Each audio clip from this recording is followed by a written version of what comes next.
Thank you, Alvin. This is also a day that the world is marking against child labor. Now we cross over to the county of Mombasa. Deputy President Rigathi Gachagua is addressing practitioners in the sector of pharmaceutical. Let's cross over and listen in. How expeditious is the billing system? Without a strong support of a working pharmacy, you don't have a hospital.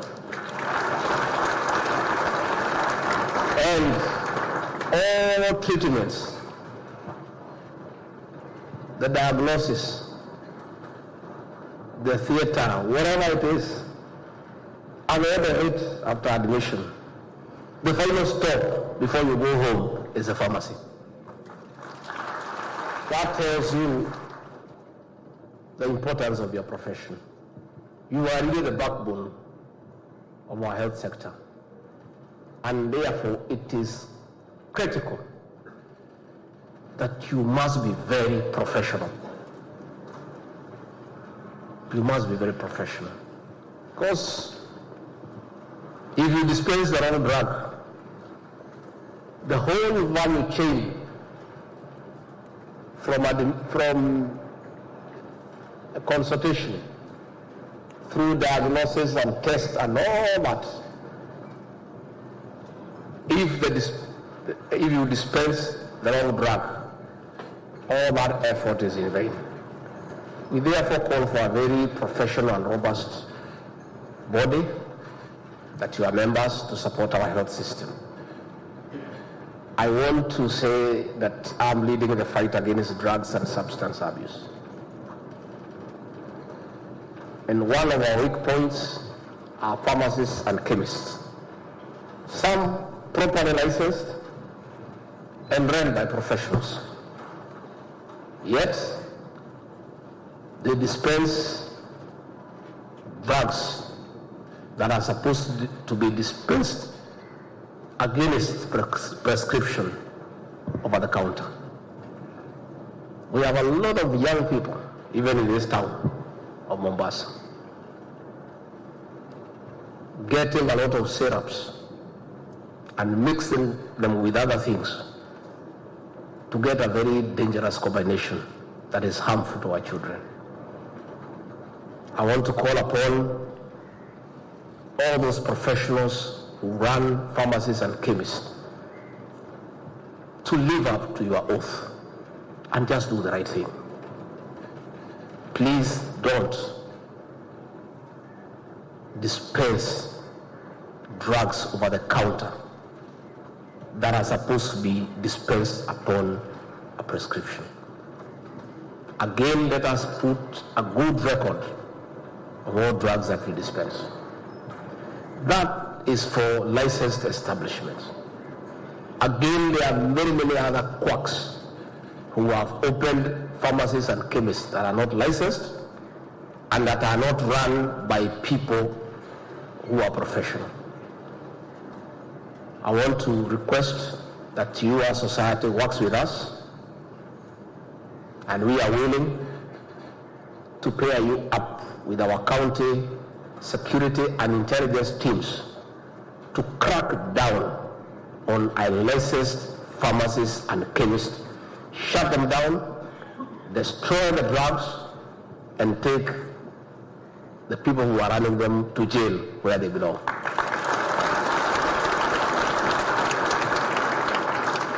And let's start with here in Mombasa. We have a very good county team here led by the county commissioner who are very active. And County Commissioner, I really want to thank you and your team for what you have done to run the drug barons here in Mombasa out of town. Lakini bado fija hawa. Ukubeni hiyo watu kabisa wapotee. Those are very bad people. Please sit down. Those people who sell drugs to our children, those are very bad criminals. And they have no place here on earth. And I'm sure they have also no place in heaven. You must run those people to the sea. That's where they belong. And that is happening here in Mombasa. And we are crying. Na bado. So please, I want to request the society, talk to us. We are ready to give you law enforcement officers across our 47 counties to help you shut down all unlicensed facilities across the country. Again, those professionals who lease out their licenses, hata nyinyi ni watu baya sana. Hiyo license umepewa ni yako utumie. Sasa license yako unapatia mtu mwingine ambaye hajahitimu. How do you give a fellow just there to use your license? Kama alitaka kuwa na chemist yangeenda university asome. Aumie huko na mambo ya kati na nini na ile mambo iko huko. Sasa wewe umesoma na hiyo masomo vile ngumu. Mungu tu atoka hivi kwa sababu hapo na pesa na mpatia license yako. It's very unfair to yourself. How do you allow a character who has not been to school to use your license and claim to be a pharmacist? And this is a difficult course at the university. I used to see fellows who are doing pharmacy crying there in Choromo and Kenyatta. Wakisikia mtihani na karibu wanaharibika kichwa. Sisi watu na literature na nini, unajua sisi watu wa juu chini. Unangangana tu na kizungu unapita. Lakini unajua hii maneno ya medicine and pharmacy, you know there is no guesswork. You must get it right because you are dealing with human lives. How do you, after spending those years, all the way from primary to high school to university, and getting a license to practice, and you give it to another character for some little money? I think it's very insulting to yourself. And that is how we have ruined our people. Because those are merchants. They don't care. They have no professional ethics. They will sell anything to anybody as long as they make money. Please, I want to beg you with tremendous respect, as your leader, please let's be professional and let us also respect our profession. Tujivunie our profession.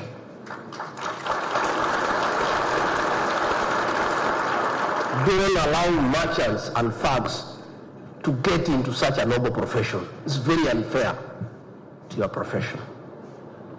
Mujivunie. Muko tu watu 5,000. Why do you want to bring other characters kwa hiyo club ya watu 5,000 in Kenya out of 50 million? It's a club for preserved people ambaye iko na akili. So finally, I want to say that the President, you have said a few things. One is that you want to be involved in legislation.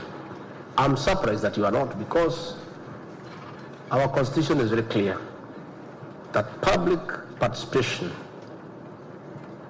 is compulsory in any legislative proposal. And before it is debated and passed into a bill in the National Assembly, or in the Senate for that matter, there is public participation. And this society, in bills that are related to a profession, must be accorded an opportunity to have an input. So we'll find out with the minister here what could be the problem, because that I'm a little bit shocked, because it's a constitutional requirement. And in fact, you have seen many bills that went through Parliament without public participation have been thrown out by the High Court. So we'll find out and we'll make sure that in any bill before our two houses of Parliament that needs to be discussed, that have something to do with your profession, as a professional body, you are given an opportunity to have a serious input on that bill. That one we shall do, and we'll find out what is. Mambo ya the National Pharmaceutical Policy, waziri yako hapa. But anyway, aleta kwa cabinet tunyoroshe. Yeah. And our CS here is a very active CS. He's a very active guy. You know, very. I sit with these people, I chair the cabinet committee. I know. Hata kama siongei, ninapima, ninaona mtu ambaye iko sawa. Now, Susan, I'm not saying because she's here. She is very committed to her job, and she's very passionate. So I don't find you having any problem engaging her for the national pharmaceutical policy. Give the input and everything. She'll work on it. She'll bring it to the committee of cabinet that I chair on behalf of the president. Then we'll take it to the main cabinet and we'll adopt the policy so that we work within a certain framework. Deputy President Rigathi Gachagua attending the pharmaceutical conference in the county of Mombasa. This as the practitioner